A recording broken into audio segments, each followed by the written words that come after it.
We all know that music can change our mood. We put on an upbeat playlist when we are working out. We listen to sad songs when we are going through a heartbreak. And we adjust our playlist accordingly when we are with our in-laws. As a music therapist, I can be biased when it comes to talking about the benefits of music. But in all fairness, I think music therapy is not for everyone. And there will be times when music actually does more harm than good. Let's be honest, do you always feel better after listening to music? I have to confess, there were times when I intentionally repeated a song over and over again just to make myself feel worse. Just like this meme here. Yes, I was young and naive and I wasn't paying attention to my emotional well-being. It turns out this sadistic pleasure-seeking behavior actually makes sense, especially to young people. Some research pointed out that somehow listening to sad music actually can make us feel better because we feel related. Someone went through a similar situation and made a song about it, expressing the emotions in such a beautiful way that we couldn't have.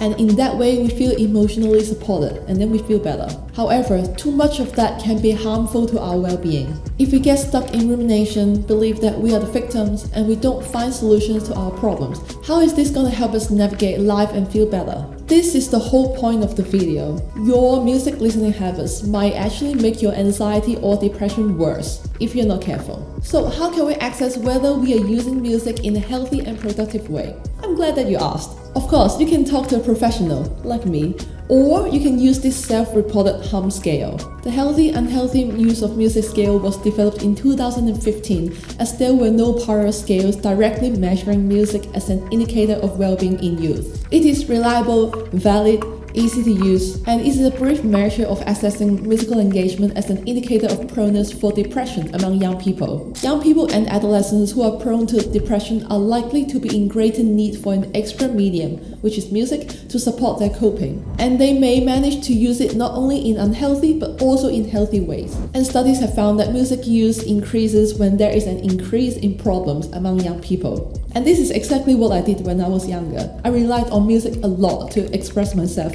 to feel related, and to cope with my emotions. So this hum scale consists of 13 items. So 5 measures the healthy part and 8 measures unhealthy dimension of musical engagement. So there are few key components reflected from using this scale. The healthy subscale includes social connection, mood enhancement, and distractive relaxation. It correlates in the expected direction with happiness, reflection, and school satisfaction, but not with rumination and depression. And this healthy subscale may be particularly helpful and applicable when measuring health outcomes and studying musical engagement as a buffer or resource or protective feature against stresses and other risk factors among young people.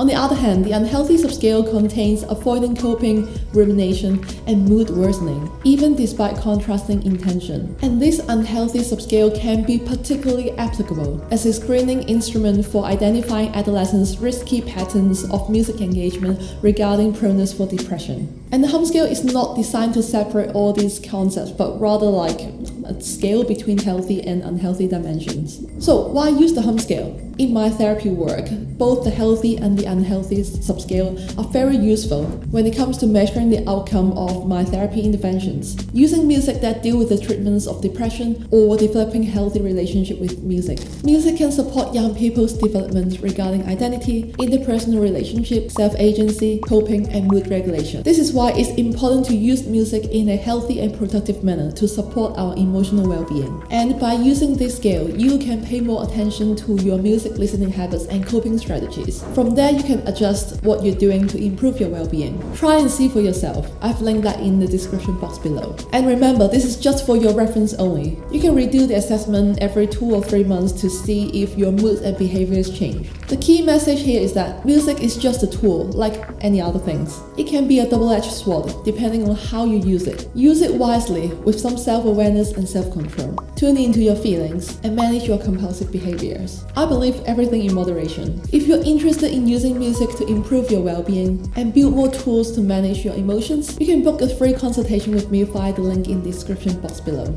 Every session and therapy plan is unique, tailor-made for you. And unlike most talking therapists, you don't have to use words to describe how you're feeling if you don't want to. You're more than welcome to express yourself in other mediums. Give music therapy a try in the link below. Thank you for watching, and I will see you in the next one.